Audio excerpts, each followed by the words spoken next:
Lewis Hamilton just exploded on the radio in Miami, and in one sentence, he exposed Ferrari completely.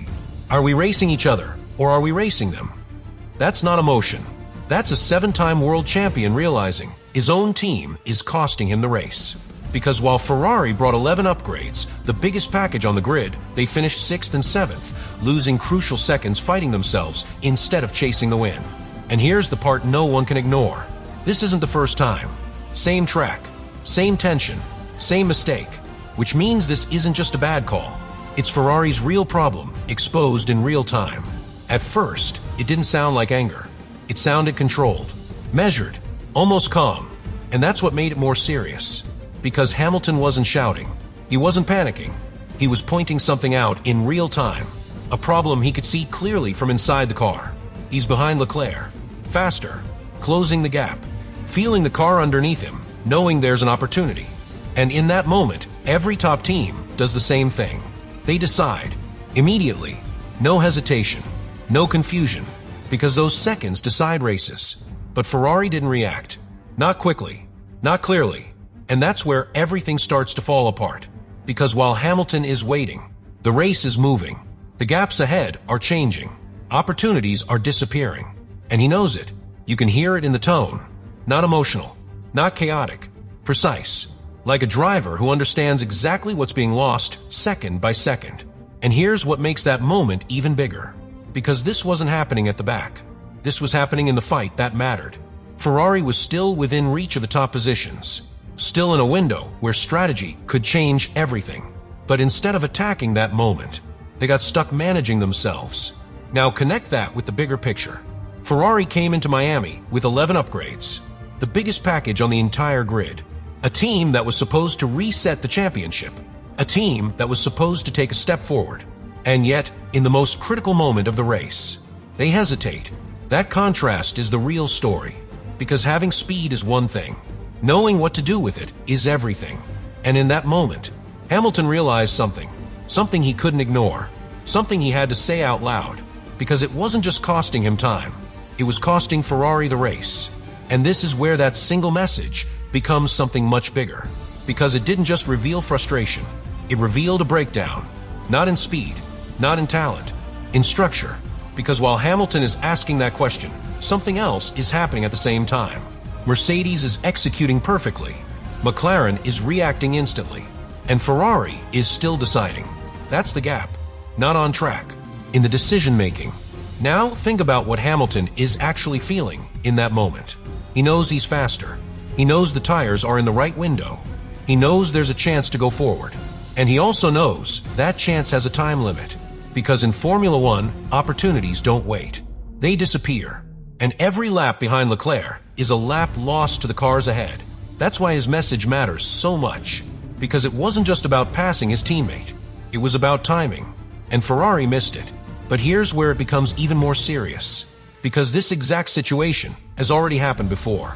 Same track, same dynamic. Hamilton behind Leclerc. Faster. Waiting. The team hesitating. That's not coincidence. That's repetition. And repetition in Formula One is what defines a team. Now add the technical side. Because while all of this is happening, Ferrari's pace is already starting to drop. The data shows it clearly. Strong in the first phase. Fading in the second. Exactly what we saw in Miami. Exactly what Leclerc admitted after the race. So now you have two problems overlapping. A car that doesn't maintain performance. And a team that doesn't react fast enough. And when those two things collide, you don't just lose time. You lose control of the race. That's what Miami really showed. Because even if Ferrari had made the right call instantly, they were already on the edge. Already fighting degradation. Already losing the window. And instead of maximizing what they had, they complicated it. Internally, that's the part Hamilton exposed. Not just the delay, the consequence of that delay. Because while Ferrari was deciding, everyone else was executing. And in Formula One, execution always wins. And now, this is where everything turns from a bad moment into a serious problem for Ferrari. Because what happened in Miami didn't just cost them time. It revealed something every rival team is now watching closely. How Ferrari reacts under pressure. And right now, the answer is clear. They hesitate. Think about the sequence. Hamilton asks the question, He waits. Nothing happens immediately. Leclerc continues ahead. The gap to the cars in front keeps growing. And by the time Ferrari finally starts to react, the opportunity is already gone. Completely. That delay is everything. Because in Formula One, strategy isn't just about making the right call. It's about making it at the exact moment. Too early and you risk it. Too late and it doesn't matter anymore. Ferrari was too late, and Hamilton knew it instantly. That's why his tone never explodes. Because this isn't emotional. It's calculated. He understands the damage in real time. Now here's where it gets even more uncomfortable. Because this kind of hesitation doesn't stay inside one race. It follows you. Other teams see it. They study it. And then they use it. Because if rivals know Ferrari struggles to make quick decisions between drivers, they can plan around it. They can force those situations. Apply pressure. Create moments where Ferrari has to choose. Knowing that choice might come too late. That's how a weakness becomes predictable. And in Formula One, predictable means vulnerable. Now connect that with the championship. Because while Ferrari is losing seconds in moments like this, Mercedes is gaining control. McLaren is getting closer. And Ferrari is stuck managing internal problems instead of fighting externally. That's the real cost.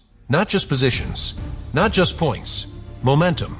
Because momentum is built on confidence, clear decisions, trust between driver and team. And right now, that trust is being tested. Hamilton feels it, Leclerc feels it, and the team knows it. That's why this radio message matters so much, because it didn't just highlight a mistake. It exposed a weakness at the worst possible time, right when the season is starting to take shape, right when every point matters more. So now the question isn't whether Ferrari can be fast. They've already shown they can. The real question is much more dangerous. Can they fix what Hamilton just exposed before it costs them even more? Because if they don't, Miami won't be remembered as a bad race. It will be remembered as the moment everyone realized exactly how to beat them. And this is where everything finally connects, because that radio message didn't just expose a mistake. It exposed Ferrari's limit. A limit that has nothing to do with speed and everything to do with identity. Because when you step back and look at the full picture, it's all there. A car that can fight at the start, but fades when the race evolves. Two drivers capable of attacking, but held back by hesitation. A team with the biggest upgrade package, finishing 6th and 7th. And one moment where a simple decision could have changed everything, but didn't. That's not bad luck. That's structure. Because winning teams don't wait for clarity in moments like that. They already have it, built into how they operate, into how they communicate, into how they decide. Ferrari doesn't. Not yet. And that's exactly what Hamilton exposed. Not just the delay, the absence of certainty. Now think about what this means moving forward. Because Formula One doesn't forgive patterns. It punishes them, over and over again. If Ferrari reaches the same situation in the next race, and hesitates again, it's no longer a mistake. It's identity confirmed. And once that happens, everything becomes predictable. Drivers know it. Engineers feel it. Rivals exploit it. Because they don't need to guess anymore. They know where Ferrari will lose time. They know where the hesitation will come. They know where the opportunity will disappear. And that's how championships are lost. Not in one big failure, but in repeated moments like this. Now bring it back to Hamilton. Because this is why his message matters more than anything else we heard in Miami. He didn't just react. He diagnosed, in real time, from inside the car. He saw the problem and said it out loud, clearly, directly, without emotion. Because for him, this isn't new. He's seen what a championship team looks like. He's lived it, and he knows exactly what Ferrari is missing. So when he asks that question, are we racing each other or are we racing them? He's not asking for an answer. He's giving one. And that answer is the real story of Ferrari right now. A team with the pace to compete, but not yet the clarity to win. And until that changes, it won't matter how fast they become. Because in Formula One, speed gives you a chance, but decisions decide everything. And in Miami, Ferrari made theirs, too late. And this is where the story reaches its final point, because now the damage is already done. Not on the scoreboard, inside the team. Because after a moment like that, things don't just reset. They stay. In the conversations, in the briefings, in next time Hamilton gets on the radio and waits. Because now there's a question in the background. Will they react this time or hesitate again? And that changes everything. Because a driver at this level doesn't just need speed. He needs certainty. He needs to know that when the moment comes, the team will act. Instantly, without doubt. That's what creates confidence. And confidence is performance. But when that certainty disappears, even slightly, it affects everything. Breaking points, risk-taking, how hard you push when the window opens. Because if you're not sure the team will support the move, you hesitate too. And in Formula One, hesitation spreads. From the pit wall, to the driver, to the entire operation. Now connect that with what's coming next. More races, more pressure, more moments where Ferrari has to choose between two drivers in real time. And every single one of those moments will be judged, not just by the result, by the speed of the decision. Because now everyone is watching. Rivals, media, fans, waiting to see if Ferrari learned or if Miami repeats itself. And that's the real consequence of that radio message. It didn't just expose a problem. It created a test. A test Ferrari now has to pass every single race. Because if they fail again, if the hesitation comes back, then it's over. Not the season, but the belief. Because once drivers lose trust in the system around them, you don't fix that with upgrades. You don't fix that with strategy meetings. You fix it with action. Clear, immediate, unquestionable. That's what Ferrari needs now. Not more speed, not more parts. Clarity, because Hamilton already said it. In the middle of the race, in the simplest way possible. Are we racing each other, or are we racing them? And until Ferrari answers that question, with actions, not words, every race will end the same way. Close enough to fight, but never close enough to win.